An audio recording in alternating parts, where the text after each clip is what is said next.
We are now beginning the new Islamic calendar. We are now in the month of Muharram. And this is a month that is a sacred month. In fact, our Prophet ﷺ said that the best month to fast after that of Ramadan is Shahrullah al-Muharram, the month of Allah al-Muharram. So notice, our Prophet ﷺ called Muharram the month of Allah. And no other month has been called Shahrullah other than Muharram. He literally called it Shahrullah al-Muharram, the month of Allah, Muharram. And therefore, this is of the highest honors that has been given to this month. And no other month in the Islamic calendar has been given this honor.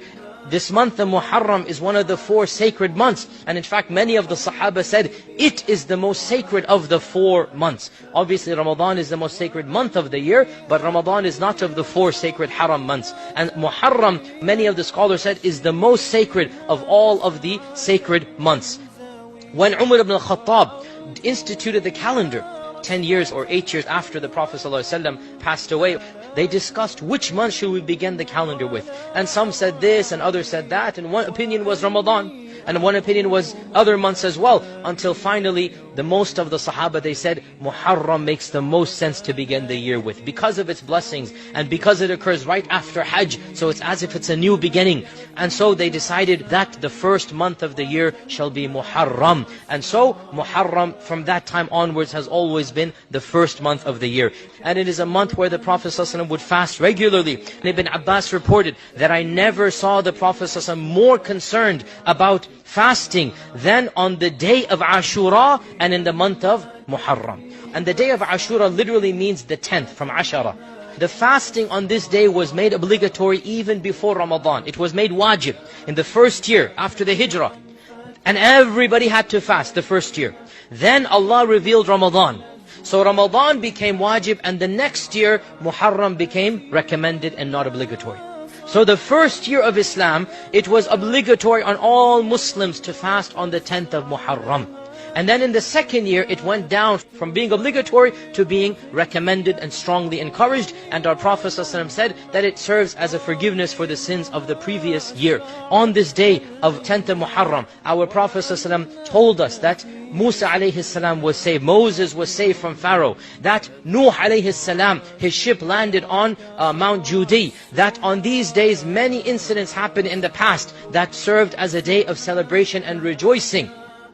When our Prophet ﷺ found out that the Yahud are fasting on the 10th of Muharram as well, even though the blessings of the 10th were predating the knowledge of our Prophet ﷺ about the Yahud. When he found out that they were fasting because on this day they said Moses was saved and Pharaoh drowned, so we take it as a day of celebration. Our Prophet ﷺ said, we have more right to Moses than you do.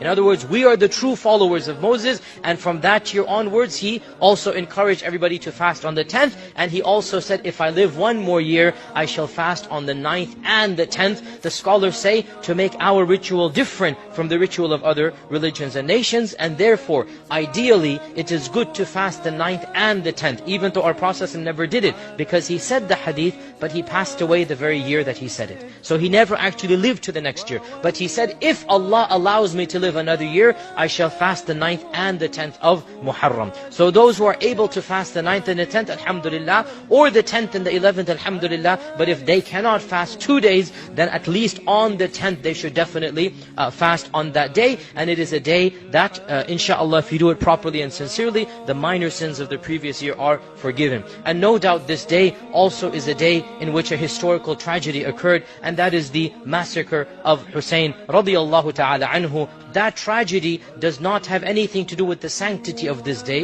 It was a coincidence that it happened on that day. And the fact of the matter is that the death of Hussein is a historical tragedy. But the blessings of the 10th of Muharram and the fasting of the 10th of Muharram is separate to the historical tragedy that occurred coincidentally on the 10th of Muharram in a later year of the Hijrah, the massacre of Karbala. And unfortunately, people have taken this massacre to imply and to give meaning to Muharram. But Muharram was blessed and sacred before the massacre. And the massacre massacre has nothing to do with the sanctity of the month and the fasting of the month. And Ashura was a day that was holy before Hussein was martyred on that day. And therefore we as Muslims, we take the 10th of Muharram not as a day of mourning, but as a day of worship of Allah subhanahu wa ta'ala, as a day of ibadah, as a day where we are conscious of Allah even more, and we come close to Allah through our actions of worship, through the action of fasting.